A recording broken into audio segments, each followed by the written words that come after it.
Hey guys, welcome back to our channel. അപ്പം നമ്മൾ അങ്ങനെ സൽമാൻ ഖാൻ്റെ ഒരു പടം കണ്ട് ഗൈസ്, സിക്കന്ദർ എന്ന് പറയുന്ന ഒരു പടം.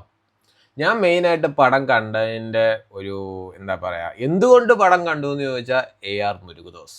AR മുരുകദോസ് എന്ന് പറഞ്ഞ ആള് അല്ലെങ്കിൽ പുള്ളിയുടെ ഒരു പടത്തിനകത്ത് എന്തെങ്കിലുമൊക്കെ കാണും എന്നുള്ള ഒരു ഇത് വെച്ചുകൊണ്ട് മാത്രമാണ് ഗൈസ് ആ പടം കണ്ടത്. സിക്കന്ദർ എന്ന് പറയുന്ന പടം എൻ്റെ പൊന്നതമ്പരാനെ എന്തൊരു മൂഞ്ചി വധമായിട്ടുള്ളൊരു പടം എന്ന് പറയുക സിക്കന്ദർ. എടാ എന്തിനാടേ ഇങ്ങനെ പടം എടുക്കുന്നത്, അല്ലെ എന്തിനാണ് ഇങ്ങനെ ഒരു പടം? ഒരു ഈദായിട്ട് സൽമാൻ ഖാൻ്റെ ഒരു നല്ല പടം ഒക്കെ ആൾക്കാർ പ്രതീക്ഷിച്ച് വരുന്നവർ അല്ലെങ്കിൽ പ്രതീക്ഷിച്ച് വെയിറ്റ് ചെയ്തിരുന്നവർക്കൊക്കെ ഒരു അൾട്രാ കൂറ പടം. അതാണ് ആക്ച്വലി സിക്കന്ദർ എന്ന് പറയുന്ന പടം. അതായത് കാസ്റ്റ് വരെ സൽമാൻ ഖാൻ ഉണ്ട്, പിന്നെ രശ്മിക മന്ദാന ഉണ്ട്, പിന്നെ നമ്മുടെ കാജൽ അഗർവാൾ ഉണ്ട്, പിന്നെ വില്ലനായിട്ട് വരും നമ്മുടെ കട്ടപ്പ, പുള്ളിക്കാരനാണ് ഇതിനകത്ത് വില്ലൻ സത്യരാജ്. എൻ്റെ ദൈവം, ഈ പാവം പിടിച്ച മനുഷ്യനൊക്കെ.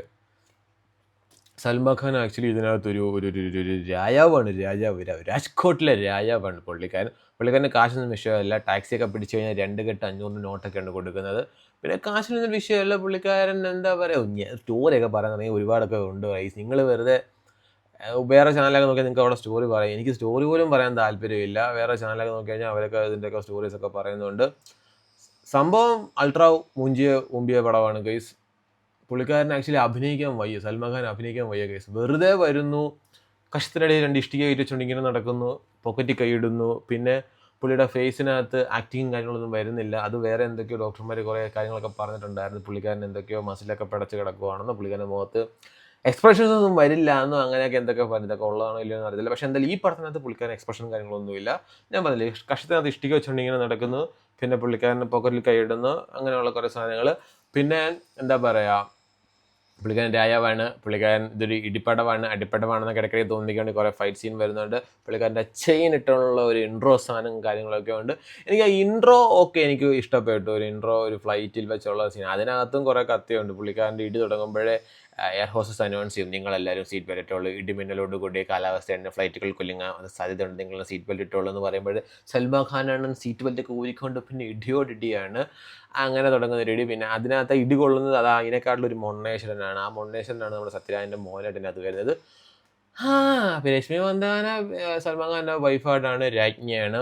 പുള്ളിക്കാരൻ രാജ്ഞിയാന്ന് കാണിക്കാൻ വേണ്ടി പുള്ളിക്കാരൻ ഡ്രസ്സിലെങ്കിലും ഒക്കെ കുറേയൊക്കെ ഇത് വന്ന് നമുക്ക് രാജ്ഞിയാന്ന് തോന്നുന്നുണ്ട്. ബട്ട് സൽമാൻ ഖാനാണ് അതുപോലും ഇല്ല. കാരണം പുള്ളിക്കാരൻ ഫോട്ടോയിലൊക്കെ ഉണ്ട് ഇങ്ങനെ നിൽക്കുന്ന ഒരു ഫോട്ടോ കണ്ട് നമുക്ക് വിശ്വസിക്കാം രാജാവാണ്. ബട്ട് അല്ലാണ്ട് പുള്ളിക്കാരൻ രാജാവാണെന്ന് നമുക്ക് തോന്നത്തില്ല. പിന്നെ പുള്ളിക്കാരൻ കുറേ ആൾക്കാർക്ക് കുറേ ഏക്കറുകൾ കൊടുത്തുകൊണ്ടും കുറേ കാശുകൾ കൊടുത്തുകൊണ്ടും കുറേ ഹോസ്പിറ്റലുകൾ കെട്ടിക്കൊണ്ടും പുള്ളിക്കാരൻ നാട്ടുകാരുടെ മനസ്സിൽ നന്മയായ ഒരു ഉണ്ണിയാണ്, നന്മയായ ഒരു രാജാവാണ്. സോ പുള്ളിക്കാരനെ തൊട്ട് കഴിഞ്ഞാൽ അക്കളതീക്കളെ സൂക്ഷിച്ചോ എന്ന് പറഞ്ഞുകൊണ്ട് കുറേ നാട്ടുകാർ വരുന്നുണ്ട്. പോലീസ് ജീവൊക്കെ ഞുണ്ണൊക്കെയാണ് നാട്ടുകാർ കണ്ടിച്ചിടുന്നത്. അതായത് പുള്ളിക്കാരൻ്റെ പ്രജകൾ അങ്ങനെ പോകുന്ന ഒരു കഥ, അങ്ങനെ പോകുന്ന ഒരു രാജാവ്. എന്തായാലും എൻ്റെ പൊന്നോ, ഒരു രക്ഷയില്ലാത്ത പടപാടെ ഗൈസ്. നിങ്ങൾ വെറുതെ കാണല്ലേ കേട്ടോ. ഞാൻ തീർച്ചയായിട്ടും ഞാൻ പറയാം, ഞാൻ ആദ്യമായിട്ടൊരു പടത്തിനോട് ഇങ്ങനെ ഞാൻ പറയുന്നത്, നിങ്ങൾ വെറുതെ നിങ്ങളുടെ കാശുകൊണ്ട് കളയല്ലേ ഗൈസ്. 1 ടൈം വാച്ചബിൾ പോലും ഇല്ല ഗൈസ്. കുന്തം കുത്തിക്കൊണ്ടുള്ള ഫൈറ്റ്, ആ ഓരോ കുന്തം കൊള്ളുമ്പോഴും ആൾക്കാരൊക്കെ തെറിച്ചു പോവുകയാണ് ഗൈസ്, തെറിച്ചു പൊയ്ക്കൊണ്ടിരിക്കുകയാണ് ഗൈസ്. AR മുരുകദാസ് അണ്ണ, നിങ്ങൾ എന്തിനാണ് ഇങ്ങനെ ഒരു അൾട്രാ പ്രൂഫ് പടമായിട്ട് എടുത്തുകൊണ്ട് വന്നത്? എനിക്കൊന്ന് പുള്ളി വേറെ സ്ക്രിപ്റ്റും കാര്യങ്ങളൊക്കെ ആയിരിക്കും കൊണ്ട് കൊടുത്തത്. ചിലപ്പോൾ സൽമാൻ ഖാൻ പറഞ്ഞാണ്, എനിക്കിതൊന്നും ചെയ്യാൻ വയ്യ, ഞാനൊരു സാധനം ചെയ്യും, നിങ്ങൾ വേണമെങ്കിൽ ഇത് പടമാക്കിക്കോ എന്നുള്ള മൈൻഡിലാണെന്ന് തോന്നുന്നു. പുള്ളി വഴി കൂടെ പോയപ്പോഴേക്കും ഞാൻ ആ വഴി പോകുന്നുണ്ട്, വരുന്ന വഴിക്ക് ഞാൻ കയറിക്കോളാം, നിങ്ങൾക്ക് വേണമെങ്കിൽ ആവശ്യമുള്ള സാധനങ്ങൾ ഷൂട്ട് ചെയ്തോ, എനിക്ക് പെട്ടെന്ന് തന്നെ പോകണം എന്നുള്ള രീതിക്ക് അഭിനയിച്ചതായിട്ടാണ് എനിക്ക് തോന്നിയത് ഈ പടം. ആൾക്കാർ ഈ പടം വരുമ്പോഴേ ഞാൻ കേട്ട ഒരു റൂമർ എന്ന് വെച്ചാൽ സർക്കാരിൻ്റെ റീമേക്ക് ആണെന്നാണ് ഞാൻ കേട്ടിരുന്നത്. ഇൻ കേസ് അതായിരുന്നെന്നുണ്ടെങ്കിൽ പിന്നെയെങ്കിലും കൊള്ളായിരുന്നു. സൽമാൻ ഖാൻ്റെ സർക്കാർ അതും മേ ബി ഇതിനേക്കാൾ ബെറ്റർ ആക്കിയേനെ ചിലപ്പോൾ, അല്ലെങ്കിൽ ആയേനെ ചിലപ്പോൾ.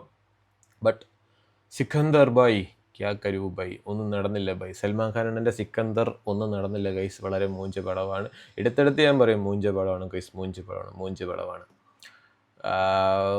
നിങ്ങൾ OTTയിലൊക്കെ ആവുകയാണെങ്കിൽ വെറുതെ നിങ്ങൾക്ക് കളയാൻ കുറച്ച് സമയം ഉണ്ടെന്നുണ്ടെങ്കിൽ അങ്ങനെ കണ്ടാൽ മതി ഗൈസ്. അപ്പോൾ അത്രേ ഉള്ളൂ ഗൈസ്. ടാറ്റാ, ബൈ.